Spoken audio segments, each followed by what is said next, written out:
నీ తల్లిదండ్రులు ఇవ్వలేకపోయారు, నీ బంధువులు ఇవ్వలేకపోయారు, ఇక్కడికి మోసుకొస్తున్నారే కూలికి, ఈ కూలికి మోసుకొచ్చే నీ స్నేహితులు కూడా నీకు ఇవ్వలేకపోయారు. 40 సంవత్సరాలుగా ఈ మెట్ల మీద నువ్వు అడుక్కుంటున్నావు.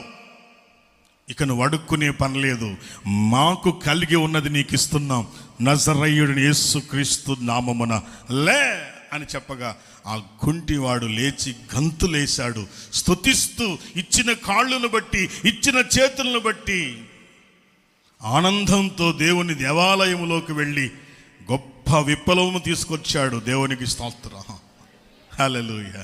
కొంతమంది 100 ఏళ్ళు బతికినా కూడా చీమరెక్కంత సాక్ష్యం కూడా ఉండదు. కొంతమంది 5 రోజులు 10 రోజులు బ్రతికిన ప్రపంచాన్ని కదిలించే సాక్ష్యాలు ఉంటాయి. దేవునికి స్తోత్రం. మరి నీ సాక్ష్యం ఎటువంటిది, నీ పరిచర్య ఎటువంటిది, నీ తలంపు ఎటువంటిది, దేవుని పట్ల నీకున్న ఆలోచన ఎటువంటిదో ఒక్కసారి గమనించమని